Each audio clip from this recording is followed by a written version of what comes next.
ওয়াহাবির বাচ্চারা পিছনে ডেকে বলছে আসসালামু আলাইকুম হুজুর কেমন আছেন ডেকে বলছে। দাঁড়িয়ে গেলাম, তাদের বয়ানগুলো শুনলাম। ওরা বলতেছে আমাদের কাছে আসেন, মক্তবে যান। আমি বললাম বাবা তুমি কেন আমাকে ডাকছো? বলতেছে আমাদের মসজিদে আসুন, কিছু নামাজের কথা আলোচনা হবে, দ্বীনের কথা বলা হবে। আমি বললাম আমি তো ঈমান এনেছি, আমি মুসলমান, তুমি দেখতে পাও না মসজিদে ইমামতি করি, আমি মসজিদে ইমামতি করি, আমি ঈমান এনেছি, আমি জেনেছি আল্লাহ এক, রাসূলুল্লাহ লা শারিক, আল্লাহ আল্লাহ হচ্ছে লা শারিক। আমি রাসূলকে না দেখে ঈমান এনেছি, তুমি কি দেখতে পারো না আমি মুসলমান? যাও যাও, তোমার যদি ক্ষমতা থাকে আজকে আমাদের বাড়ির পার্শ্ববর্তী হিন্দু বাড়ি রয়েছে, সেখানে যাইয়া তুমি সেই হিন্দুদেরকে দ্বীনের দাওয়াত দিয়ে যদি আনতে পারো, আল্লাহ রাব্বুল আলামিন বলেছে এক একটা উমরা হজের সওয়াব তুমি বান্দার আমল নামায়ে দিয়ে দিবে। চিৎকার দিয়ে কন্যা সুবহানাল্লাহ। বান্দা তুমি আমি আল্লাহকে এত সহজে পেতে পারবে না। যদি আমি আল্লাহকে ডাকো, আমি আল্লাহ, তুমি বান্দার ডাকে সাড়া দেব না। কেন? আপনারা প্রশ্ন করবেন আমাকে, কেন আল্লাহকে ডাকলে আল্লাহ কেন সাড়া দেবেন না? আল্লাহ তো বলেছেন কোরআন শরীফের মধ্যে, আরেকজন হুজুর আমার ডানে বসে রয়েছেন, বিসমিল্লাহির রহমানির রহিম, ইয়া আইয়ুহাল্লাযীনা আমানু ওয়াবতাগু ইলাইহিল ওয়াসিলা। আল্লাহ রাব্বুল আলামিন কোরআন শরীফের মধ্যে বলেছেন বান্দা আমি আল্লাহকে তুমি ডাকতে পারো, আমি আল্লাহ সাড়া দেব না।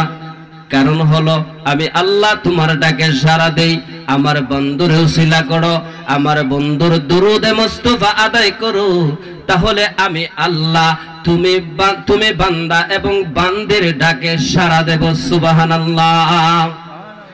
আল্লাহ রাব্বুল আলামিন ডাক দিয়ে বলেছেন দুনিয়ার মানুষ আমি আল্লাহ তোমাদেরকে সৃষ্টি করেছি আমার বন্ধুর উসিলায়।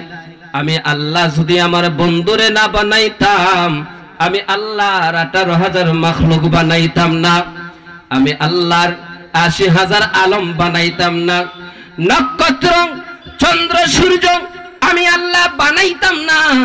আমি আল্লাহ আমার বন্ধুরে বানাইব বলে আমি আল্লাহ তামাম পৃথিবীর জমিন বানাইলাম। শিক্ষার দিয়ে কন্যা সুবহানাল্লাহ। আমার বন্ধুরে যারা মহব্বত করবে, আমার বন্ধুরে যারা ভালোবাসবে, আমি আল্লাহ বলে দিলাম আমার বন্ধুকে ভালোবাসা, আমার বন্ধুকে মহব্বত করা মানে আমি আল্লাহকে ভালোবাসা, আর আমি আল্লাহকে মহব্বত করা হয়ে যায়। শিক্ষার দিয়ে কন্যা সুবহানাল্লাহ। হ্যাঁ দুনিয়ার মানুষ, বাংলার জমিনে এমন কাঠ মৌলবীরা রয়েছে। আমার বাবার আজকে ছোট্ট করে একটা কথা বলে দেই। আমার বাবারা রে, আজকে সকালবেলা যখন মক্তবের মধ্যে যাই, বাস্তব ঘটনা, মিথ্যা কথা বলার সময় নাই, আমাদের এগিয়ে যাওয়ার সময়। সকালবেলা যখন মক্তবে যাই, ওয়াহাবির বাচ্চারা পিছনে ডেকে বলছে আসসালামু আলাইকুম হুজুর কেমন আছেন ডেকে বলছে। দাঁড়িয়ে গেলাম, তাদের বয়ানগুলো শুনলাম। ওরা বলতেছে আমাদের কাছে আসেন, মক্তবে যান। আমি বললাম বাবা তুমি কেন আমাকে ডাকছো? বলতেছে আমাদের মসজিদে আসুন, কিছু নামাজের কথা আলোচনা হবে, দ্বীনের কথা বলা হবে। আমি বললাম আমি তো ঈমান এনেছি, আমি মুসলমান, তুমি দেখতে পাও না মসজিদে ইমামতি করি, আমি মসজিদে ইমামতি করি, আমি ঈমান এনেছি, আমি জেনেছি আল্লাহ এক, রাসূলুল্লাহ লা শারিক, আল্লাহ আল্লাহ হচ্ছে লা শারিক। আমি রাসূলকে না দেখে ঈমান এনেছি, তুমি কি দেখতে পারো না আমি মুসলমান?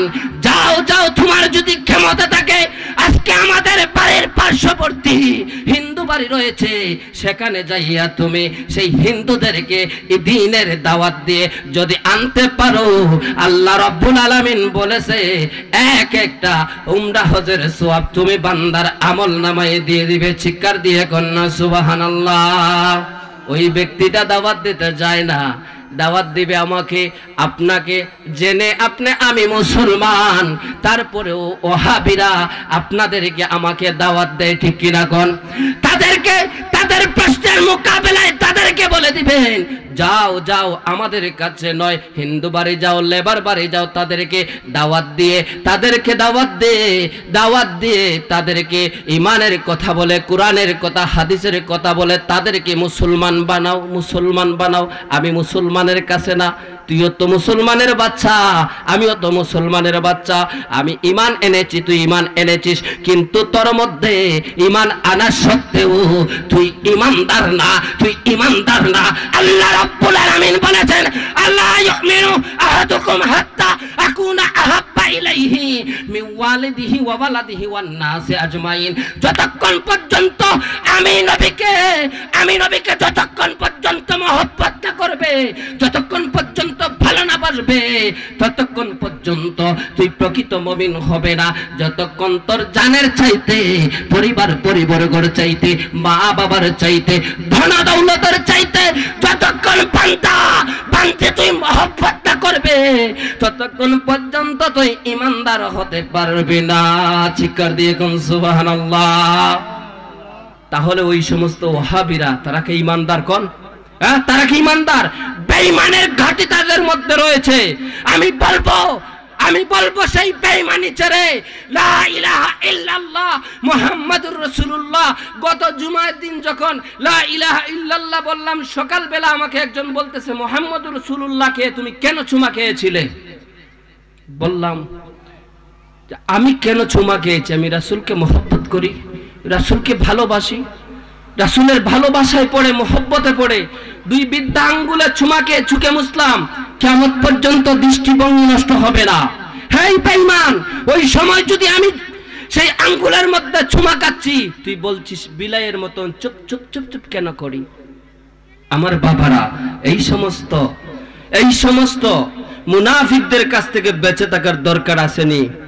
আজকে সেই উবাহাটা হাতুড়িকান্দি শাহজালাল সুন্নি যুব সংগঠনের হাতুরার শাহজালাল